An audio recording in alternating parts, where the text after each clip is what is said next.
শেখ হাসিনা সরকারের দীর্ঘ শাসনের অবসান ঘটানো ২০২৪ সালের গণঅভ্যুত্থানের কেন্দ্রে ছিল বাংলাদেশের তরুণ সমাজ।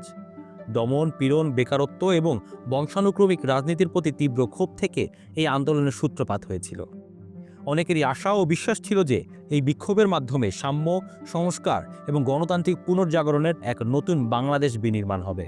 আগামী ১২ ফেব্রুয়ারি শেখ হাসিনা পরবর্তী প্রথম নির্বাচন অনুষ্ঠিত হতে যাচ্ছে।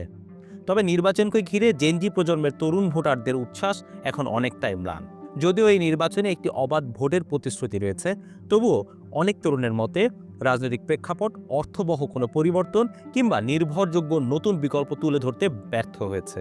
শেখ হাসিনার বিদায় সত্ত্বেও এবারের নির্বাচন মূলত পরিচিত পুরনো প্রতিদ্বন্দ্বীদের মধ্যেই সীমাবদ্ধ হয়ে পড়েছে।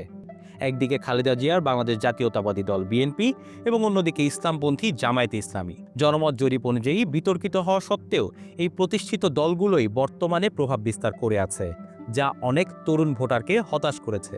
ঢাকা জুড়ে শিক্ষার্থীদের ওপর রয়টার্সের চালানো সাক্ষাৎকার থেকে জানা যায়, ভোট দেওয়ার ব্যাপারে তাদের ব্যাপক উৎসাহ থাকলেও পছন্দের সীমিত বিকল্প নিয়ে তারা হতাশ।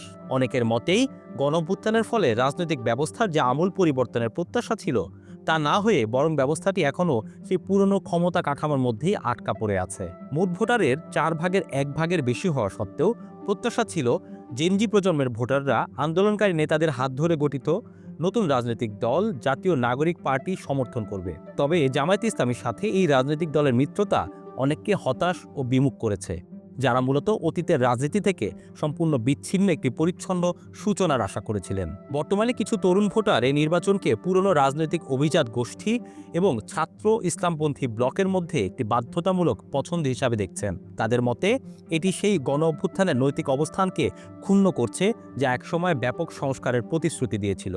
নোবেলজয়ী মোহাম্মদ ইউনূসের নেতৃত্বাধীন অন্তর্বর্তীকালীন প্রশাসনের প্রতিও ক্রমবর্ধমান হতাশা তৈরি হয়েছে। অনেক বাংলাদেশি তরুণদের অভিযোগ, মব ভায়োলেন্স নিয়ন্ত্রণ এবং সাংবাদিক ও সংখ্যালঘুদের, বিশেষ করে ধর্মীয় সম্প্রদায়গুলোকে সুরক্ষা দিতে এই সরকার ব্যর্থ হয়েছে। একই সাথে অর্থনৈতিক সংকট ও ক্ষোভ এখনও তীব্র। উচ্চ বেকারত্ব এবং সীমিত সুযোগ, যা ছিল গণ অভ্যুত্থানের প্রধান চালিকা শক্তি, সেগুলোর কোনো অর্থবহ সমাধান না হওয়া হাসিনা পরবর্তী এই অন্তর্বর্তীকালীন সময়ের প্রতি মানুষের আস্থা আরও কমেছে। মোহভঙ্গ হওয়া সত্ত্বেও তরুণদের অংশগ্রহণ ও সম্পৃক্ততা এখনও বেশ চাঙ্গা। বিভিন্ন জরিপ থেকে জানা যায়, তরুণ ভোটারদের মাঝে ভোট দেওয়ার প্রবল ইচ্ছে রয়েছে, তবে তারা বর্তমানে প্রায় সমানভাবে বিএনপি ও জামায়াতের সমর্থনে বিভক্ত।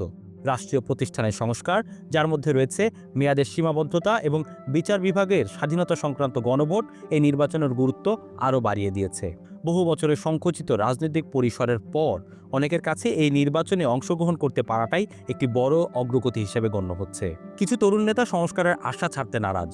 স্বতন্ত্র প্রার্থী এবং সক্রিয় কর্মীদের মতে পরিবর্তন থমকে গেলেও এই গণ অভ্যুত্থান নতুন রাজনৈতিক কণ্ঠস্বরগুলোর জন্য পথ খুলে দিয়েছে, যদিও সেই অগ্রগতির গতি বেশ ধীর।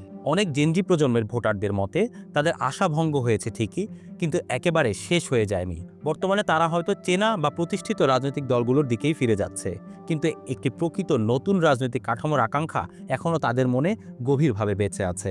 বাংলাদেশের এই নির্বাচন অভ্যুত্থান পরবর্তী রাজনীতির একটি মৌলিক দ্বিধাকে সবার সামনে এসেছে। তা হলো বাংলাদেশের এই নির্বাচন অভ্যুত্থান পরবর্তী রাজনীতির একটি মৌলিক দ্বিধাকে সবার সামনে এসেছে। তা হলো কাঠামোগত বদল ছাড়াই শাসন ক্ষমতার পরিবর্তন। হাসিনার পতন রাজনৈতিক শূন্যতা সৃষ্টি করলেও তা থেকে নতুন রাজনৈতিক বন্দোবস্ত হয়নি। ফলে তরুণ ভোটাররা এখন বাস্তববাদিতা এবং আদর্শের মাঝে আটকা পড়েছেন। কিছু সময়ের জন্য জেনজি প্রজন্ম হয়তো পুরনো দলগুলোকে ক্ষমতায় ফিরে আসতে সাহায্য করবে, তবে দীর্ঘমেয়াদের দৃষ্টিতে তাদের এই অংশগ্রহণ ইঙ্গিত দেয় যে কাঠামোগত সংস্কারের দাবি ফুরিয়ে যায়নি, কেবল স্থগিত হয়েছে। বাংলাদেশের রাজনৈতিক ব্যবস্থা কি পরবর্তী কোনো বড় ধরনের সংঘাত ছাড়াই এই চাপ সামাল দিতে পারবে কিনা, সেটাই এখন সবচেয়ে বড় প্রশ্ন।